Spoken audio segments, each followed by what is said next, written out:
안녕하십니까. 대전, 세종, 충남 뉴스입니다. 추석 연휴에 때 아닌 폭염특보가 내려지는 등 늦더위가 기승을 부리면서 에어컨 등 냉방기 사용이 줄지 않고 있습니다. 에어컨 사용량이 많은 상황에서 실외기 과열 등으로 불이 나는 일이 잇따라 세심한 주의가 필요합니다. 첫 소식 김예은 기자가 보도합니다. 검은 연기가 아파트 창문 사이로 쉴 새 없이 뿜어져 나옵니다. 발코니에 설치된 에어컨 실외기가 발화점이었습니다. 지난 주말 세종시의 아파트 두 곳에서도 에어컨 실외기에서 불이 나 벽면 등이 타는 피해가 났습니다. 최근 3년 동안 전국에서 난 에어컨 화재는 820여 건. 이 가운데 63%가 에어컨 실외기에서 발생했습니다. 여름철 냉방기 사용이 급증하면서 발생하는 과열 등으로 인한 전기적 요인이 주된 원인입니다. 특히 전선이 오래돼 열 전달이 약해지거나 접촉 불량이 생기면 합선이 일어나기 쉽습니다. 진동이나 이렇게 울리게 되면 이 작은 전선 하나도 이렇게 풀어질 수가 있겠죠. 아무래도 그런 불안전한 접촉이 되는 거고.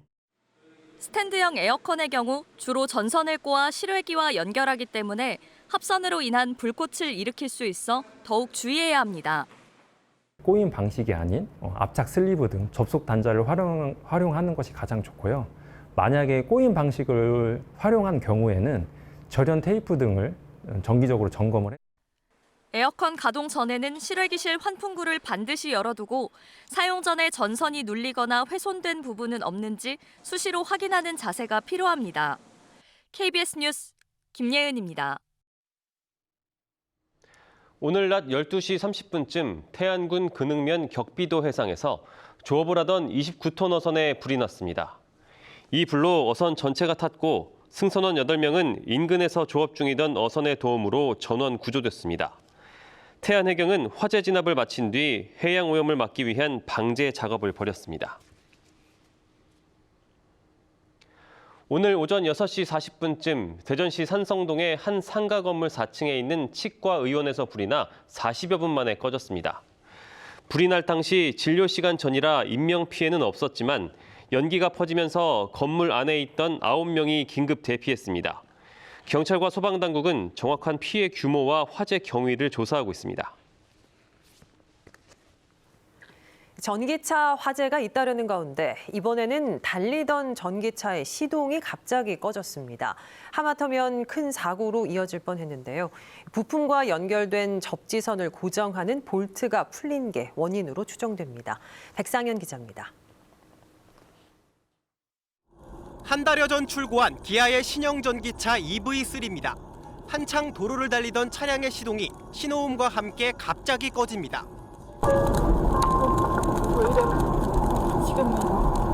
그러더니 라디오와 와이퍼 작동이 멈추고 속도가 점점 느려지다가 도로 한가운데서 멈춰섭니다. 몇 분 동안 시동이 두 차례 꺼졌다가 다시 들어왔다 하더니 아예 멈춰버린 겁니다. 주행 중이던 도로는 최고 제한 속도가 시속 80km에 달합니다. 퇴근길 차량이 몰리는 상황이었지만 구조 요청을 할 수 있는 기아 커넥트의 SOS 기능마저 먹통이었습니다. 112에서 저 좀 살려주세요밖에 할 수가 없었어요. 비 오는데 차 뒤에 서가지고 너무 무섭고 떨려서 사시나무 떨듯이 그냥 떨고만 서 있었어요. 운전자는 결국 보험사 견인 차량이 오고 나서야 40여 분 만에 현장을 빠져나왔습니다. 이틀 뒤 차량 수리를 받은 결과 사고 원인은 부품과 연결된 접지선을 고정하는 볼트가 풀렸기 때문으로 드러났습니다. 기아 측은 운전자에게 3만 원권 전기차 충전 쿠폰을 전달했습니다. 사측의 문제인데 왜 저한테 보상은 아무것도 안 해주고 3만 원이 다라고요?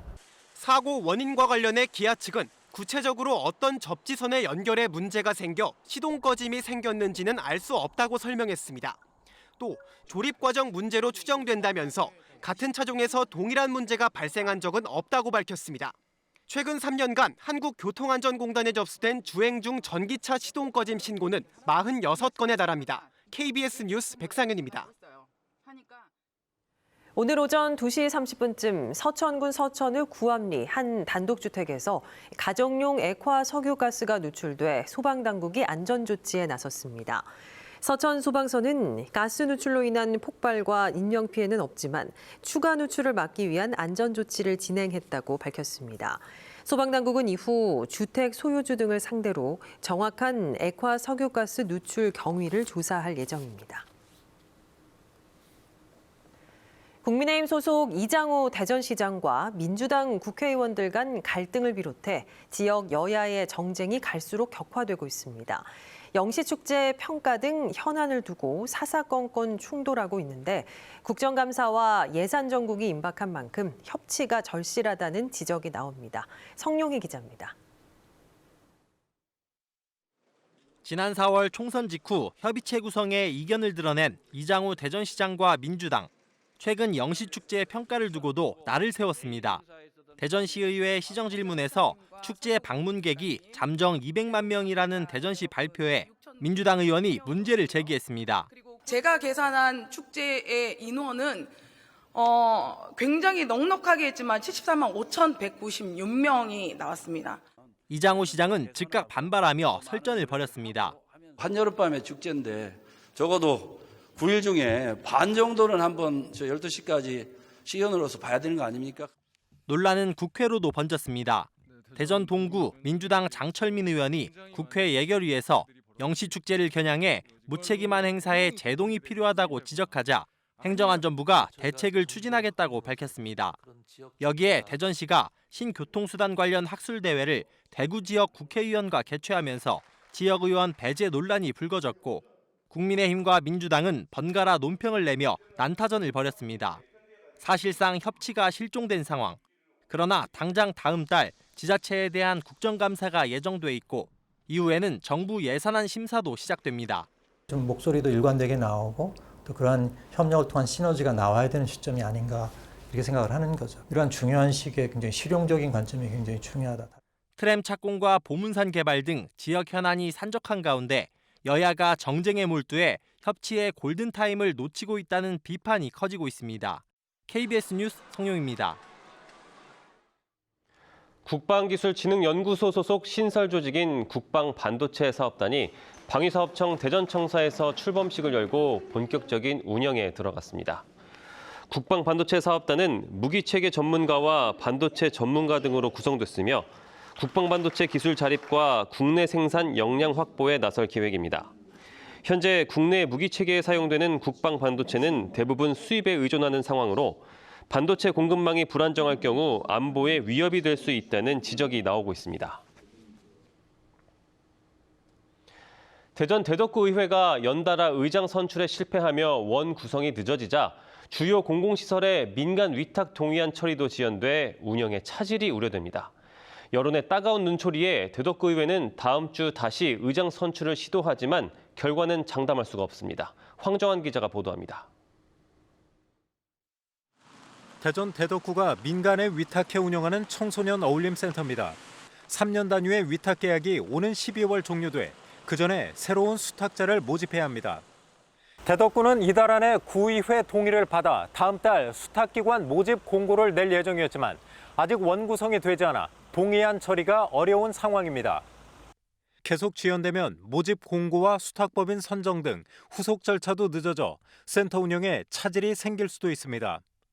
송촌동 신축 아파트에 국공립 어린이집을 설치해 민간에 위탁하는 방안도 당초 이달 임시회에서 동의를 받을 예정이었지만 역시 처리가 무산됐습니다. 뿐만 아니라 일반 안건 처리와 행정사무감사 계획서 채택도 줄줄이 지연되고 있습니다. 심의해야 될 조례안 그리고 행정사무감사를 위한 준비 등이 더욱더 늦어지고 불성실하게 이루어질 가능성이 높습니다. 장기 파행에 대한 거센 비판에 대덕구 의회는 오는 24일 임시회를 열고 네 번째로 의장 선출을 시도합니다. 그러나 재적의원 8명의 표심이 4대 4로 양분돼 있고 상임위원장 배분 문제까지 얽혀 있어 과반수 득표자가 나올지는 이번에도 장담할 수가 없습니다.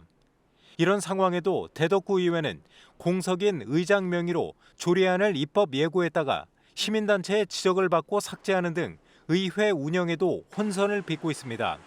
KBS 뉴스 황정환입니다. 대전과 세종, 충남 전 지역에 호우특보가 내려진 가운데 곳에 따라 시간당 30mm 안팎의 강한 비가 내리는 곳이 있겠습니다. 지금까지 내린 비는 청양과 태안이 80mm 안팎으로 가장 많았고 예산 50mm, 대전과 세종이 30mm 등입니다. 이번 비는 일요일인 모레까지 계속되겠고 예상 강수량은 50에서 100mm, 많은 곳은 150mm 이상 내리는 곳도 있겠습니다. 비가 내리면서 기온은 한풀 꺾여 내일 아침 최저 기온은 21도에서 25도, 낮 최고 기온은 22도에서 28도에 머물겠습니다. 대전시가 내년도 예산에 편성할 주민 참여 예산 사업 26개를 선정했습니다. 선정된 사업은 어린이 통학로 정비 사업과 스마트 보행 안전 시스템 설치 사업 등으로 시민이 제안한 130여 개 사업을 대상으로 주민 참여 예산 분과위원회 심의와 온라인 투표 등을 통해 확정됐습니다. 사업비 규모는 49억 9,900만 원으로 시의회 예산 심의를 거쳐 대전시 예산에 반영될 예정입니다. 산림청은 오늘 오전 10시 30분을 기해 제주를 제외한 전국의 산사태 위기 경보 수준을 관심에서 주의 단계로 상향 발령했습니다. 이는 정체 전선의 영향으로 전국에 많은 비가 내릴 것으로 예상된 데 따른 것입니다. 뉴스를 마칩니다. 여러분 고맙습니다.